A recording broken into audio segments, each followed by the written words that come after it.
こんにちは。行政書士社会保険労務士の大園です。中小企業経営のちょっといい話ということで動画をお送りをしております。今回はその他のトピックスとして、働けば働くほど悪循環に陥る労働生産性と職場環境ということで、なかなか労働生産性が上がらない、時間外労働の削減が進まない中小企業多いのではないでしょうか。そういった会社でおいてですね、試してみたい生産性向上策、なぜうまくいかないかなどについて考えてみたいと思います。今回の概要ですけれど、まずは日本人の労働時間長いと言われているんですが、本当に長いのかについて検証してみたいと思います。そして時間外労働が引き起こす様々な損失を考えた上で、この時間外労働を削減するための施策として、固定残業制、インターバル制度を少しご紹介をしてみたいと思います。また、最近は人手不足、そして新しい事業の革新ということで、リスキリングというのが流行っていますけれど、このリスキリング、行うだけではうまくいかない。そしてやっているけれどうまくいっていない会社多いと思います。このリスキリング、行う前提条件について考えた上で、最後に注意点とまとめという形になります。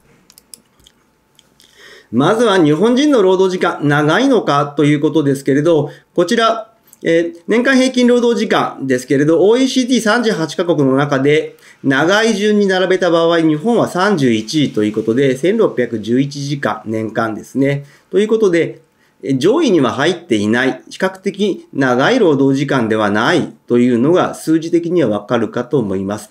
ただ、この数字はですね、短時間労働者も含んでいるということ、そして日本は諸外国に比べて短時間労働者割合というのが高いというのもあることからですね、少し労働時間が少なく出ているというふうに言われております。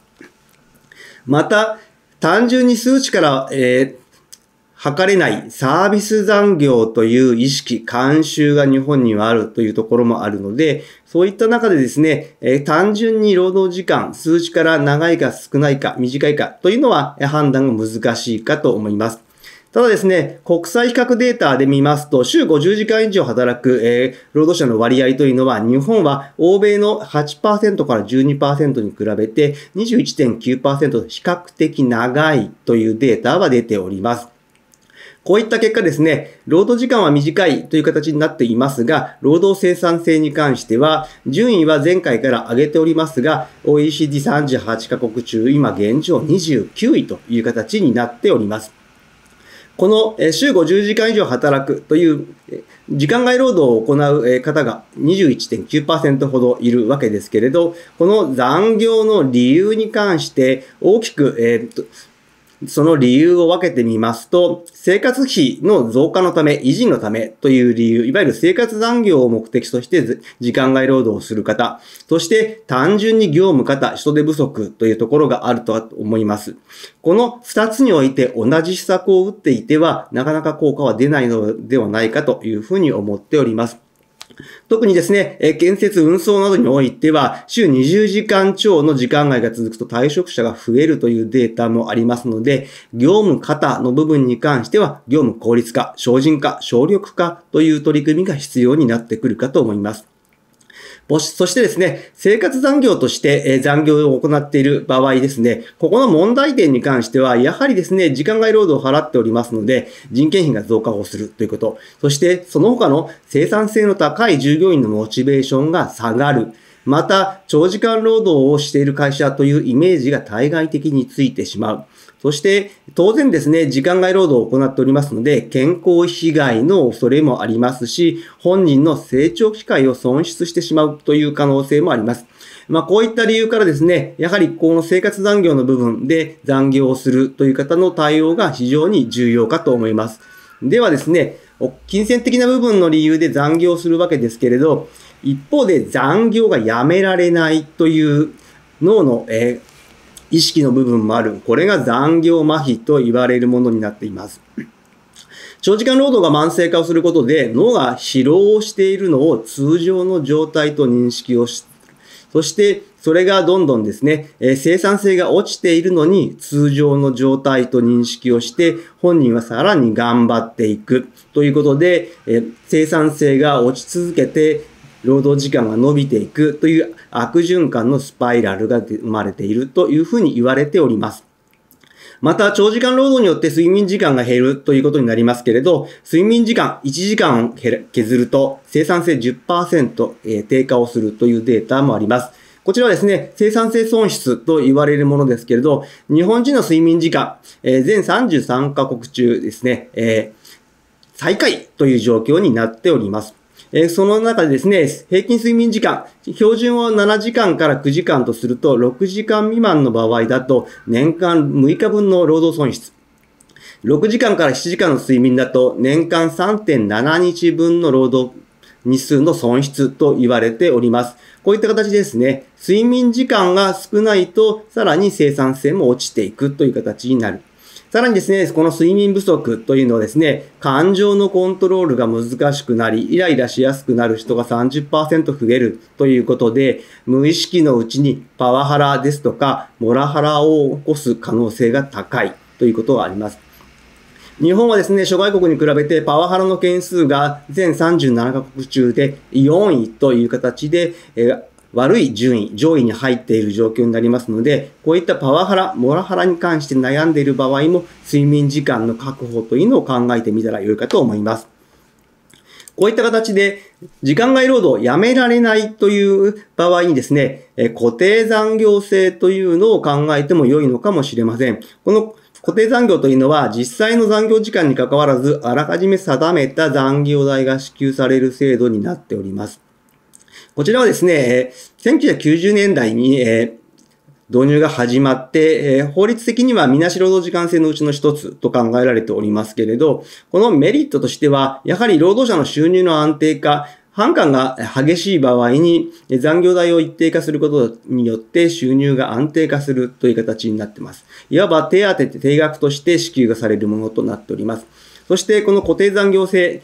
時間外労働へのメリット低下で削減に効果があると言われております。業務を効率をすればですね、収入を維持しながら時間を確保できるということで、今現状の